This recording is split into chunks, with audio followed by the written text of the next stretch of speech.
बिस्मिल्लाहिर्रहमानिर्रहीम, अस्सलाम वालेकुम। मैं हूं वकास वलाना और आप देख रहे हैं 360 डिजिटल। आज पूरे पाकिस्तान के अलावा पूरे जो मुस्लिम उम्मा है तकरीबन वहां पर ईद है। आप सबको ईद मुबारक। जो कि कम्युनिटी हमें पाकिस्तान से बाहर देख रहे हैं, आज सबको ईद मुबारक। हमारा पाकिस्तान के अंदर आखिरी रोज़ा है, कल हमारी ईद होगी और कल तक जब ये आप देख रहे होंगे, आज ये व्लॉग लगेगा, कल अगर किसी ने इसको देखा और उसको भी ईद मुबारक। तो एडवांस में सबको ईद मुबारक। तो आज मैंने बात क्या करनी है, हालांकि ईद वाले दिन इंसान को जब रमज़ान का महीना हो गुस्सा नहीं करना चाहिए। वैसे गुस्सा तो करना ही नहीं चाहिए, मगर गुस्सा दिलाया जाता है, गुस्सा होता है।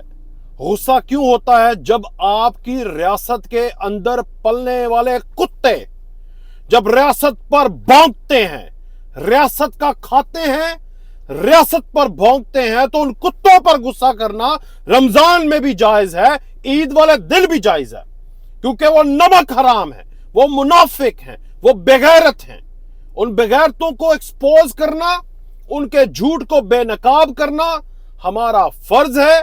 और हम वो रोजे क़यामत वाले दिन भी करेंगे, जब सबको अपनी अपनी पड़ी होगी। इतनी बड़ी बात कर रहा हूं, तब भी मुनाफिक, झूठे, बेगैरतों की और वतन दुश्मनों की, वतन फरोशों की वतन फरोशी को दिखाना हम नहीं छोड़ेंगे और हमने नहीं छोड़ना। आज हुआ क्या है, मैं इतना गुस्से में क्यों हूं? वजह यह है कि आपको पता है बलूचिस्तान के अंदर आग लगी हुई है, और आग किसी बाहर वाले ने नहीं लगाई। मैंने पहले ही बता दिया था, ये आग पाकिस्तान के उन सरदारों ने, उन बगैरतों ने, उन वतन फरोशों ने, उन दलालों ने लगाई है, जो मुल्क के अंदर रहकर बैरूनी मुल्क के पालतू कुत्ते हैं। उन कुत्तों ने आग लगाई हुई है, 70 साल से लगाई हुई है और आज तक लगी हुई है। किसी को पता नहीं था, किसी को पता था तो बोलता नहीं था, इनसे सब डरते थे, लेकिन आज कोई नहीं डरता। आज तो झूठ का झूठ होगा, सच का सच होगा, हक बोलेगा, झूठ छुपेगा। वजह यह है, अख्तर मेंगल साहब जो कि इंसानी हकूक के मुंह बोलते चैंपियन हैं, मुंह बोला बेटा होता है, ये मुंह बोला चैंपियन है इंसानी हकूक का।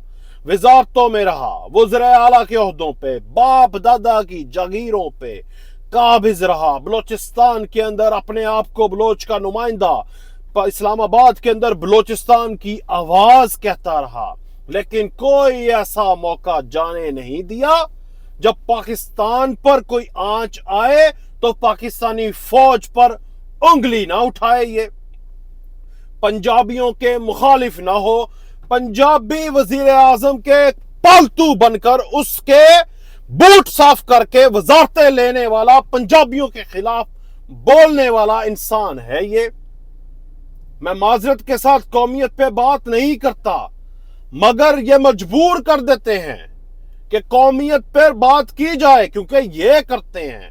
ये पंजाबी वजीर आजम का पालतू बनकर, मैं फौज की बात नहीं कर रहा, रियासत की बात नहीं कर रहा, मैं एक पॉलिटिकल पर्सनालिटी की बात कर रहा हूं। ये सिंधी सदर का पालतू बनकर, उसके तलवे चाटकर, पाकिस्तान के वजीर आजम के तलवे चाटने वाले, उनके वजारतों के अंदर ठट्टे मारने वाले पंजाबियों को जलील करने का कोई मौका नहीं छोड़ते।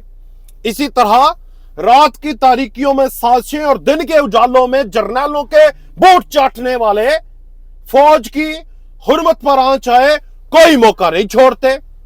उन पर हमला हो, उन पर इल्जाम लगाने का कोई मौका नहीं छोड़ते। 2004 के अंदर अख्तर मेंगल ने कहा था कि ये पंजाबी तुम्हारे दुश्मन है, बलोचो इन्हें पहचानो, इन्हें मारो, इनका खात्मे के लिए, ये तकरीर ऑन रिकॉर्ड है भाईजान, इनके खात्मे के लिए, यानी हमारे खात्मे के लिए, पाकिस्तानियों के खात्मे के लिए। जैसे ये बैठे हुए ना इजराइल में, बलूचिस्तान में नहीं बैठे हुए, तो ये हमला कर रहे हैं पंजाब के ऊपर, तो हमारे खात्मे के लिए, पंजाब के खात्मे के लिए अगर इंडिया के भी तलवे चाटने पड़े, इंडिया से भी हेल्प लेनी पड़ी, तो हम इससे बाज नहीं आएंगे।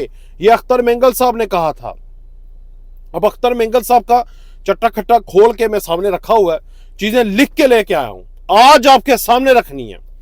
अब अख्तर मेंगल साहब जो कि अपने आप को इंसानी हकूक का और बलोच कौम का चैंपियन समझते हैं, समझाते हैं। अभी हालिया कुछ दिनों के अंदर इनके जलसे के ऊपर, इनसे थोड़ा दूर फासले के ऊपर एक हमला हुआ। हमले का इल्जाम भी पुलिस वाले पे लगा दिया, रियासत पे लगा दिया। एक आईडी कार्ड पकड़ा या सर्विस कार्ड पकड़ा, उस सर्विस कार्ड का ना कोई साइड से चीज जली हुई, ना लेफ्ट से, ना राइट से, कहीं से कोई चीज नहीं जली हुई, और कह दिया कि ये खुद कुछ बम्बार का सर्विस कार्ड है जो कि पुलिस वाले का था। और उस पुलिस वाले के सर्विस कार्ड का जो कि इसको वहां से मिला, या इन्होंने खुद किया, या उससे गिर गया होगा भगदड़ में, वो आपने फुटेजेस देखी होंगी जो हमला हुआ, खुद कुछ बम्बार हुआ, वहां से इसने ये अंदाजा लगा लिया कि ये रियासत ने करवाया है और रियासत के खिलाफ प्रोपेगेंडा बलोच लोगों के दिमागों में डालना शुरू कर दिया। और वो खुद कुछ बम्बार जिसका आईडी कार्ड, जो सर्विस कार्ड है, ना वो जला है ना वो खुद जला है। वाह सुभान अल्लाह, कैसा खुद कुछ बम्बार है भाई, कि वो पुलिस वाला भी है, वो ना खुद मरा है ना उसका सर्विस कार्ड जला है, और दोनों चीजें इसको मिल गई हैं और रियासत ने करवा दिया। ऐसे झूठे लोग हैं ये, ऐसे झूठे लोग हैं, मौका नहीं जाने देना, क्योंकि पालतू हैं, क्योंकि पालतू हैं, ये पालतू है रॉ के, ये पालतू हैं इल्यूमिनाटीज के, दज्जालों के, ये पालतू हैं पाकिस्तान के तोड़ने वालों के, ख्वाब रखने वालों के, ये सारे पालतू हैं। इन्होंने अख्तर मेंगल साहब से मेरे कुछ सवालात। ये बलोच कौम का अमीर लीडर है, गरीब कौम का अमीर लीडर है, गरीब गुरबा जिनके हकूक मारे जा रहे हैं उनका बिलियनेयर लीडर है, ये मिसिंग पर्सन का दंदनाता फिरता हुआ लीडर है। ये वो बंदा है जो आज तक मिसिंग नहीं हुआ, लेकिन जो दहशतगर्द मिसिंग हुए हैं या खुद मिसिंग हुए हैं या खुद छुपे हुए हैं, उनकी आवाज है, इसको आज तक किसी ने हाथ नहीं लगाया। ये उन मिसिंग पर्सन का फ्री लीडर है, ये गरीब कौमों का, गरीब अवाम का, गरीब बलोचों का अरबपति लीडर है। अब मैं आपको बताता हूं इसके सारे कारनामे, लेकिन उससे पहले मेरे कुछ सवालात हैं इससे। क्या तुम अख्तर मेंगल साहब, तुम्हारे अरबों डॉलर के असासे बताओ, बताओ कैसे बने? तुम तो गरीब कौम के बंदे हो, तुम तो गरीब सूबे के रहने वाले हो, तुम्हें तो पानी नहीं मिलता, तुम्हें तो इंसानी हकूक नहीं मिलते, रोटी नहीं मिलती, आटा नहीं मिलता, तुम्हें बिजली नहीं मिलती, गैस नहीं मिलता, तुम्हारे अरबों डॉलर के असासे कैसे हैं? मुझे बताओ, क्या तुमने बलोच अवाम का हक नहीं खाया? क्या तुमने बलोचियों के जज्बात को अपने असासे बढ़ाने के लिए इस्तेमाल नहीं किया? क्या तुमने बलोचियों के जज्बात को उभारा नहीं है?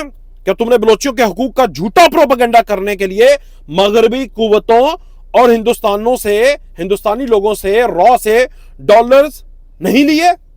क्या तुम्हें और महरंग लांगू को मुल्क दुश्मनों से आशीर्वाद नहीं मिली कभी? क्या तुम बलोचों के नाम पर हुकूमती ईवानों में बैठने का मजा नहीं लेते? मजा चखा नहीं है कभी? क्या तुम्हें लगता है कि बलोचों को हकूक नहीं मिल रहे तो फिर तुम इख्तिदार में क्यों होते हो? अख्तर मेंगल, तुम्हारे असासों की मालियत 311 मिलियन यानी कि 31 अरब रुपया है।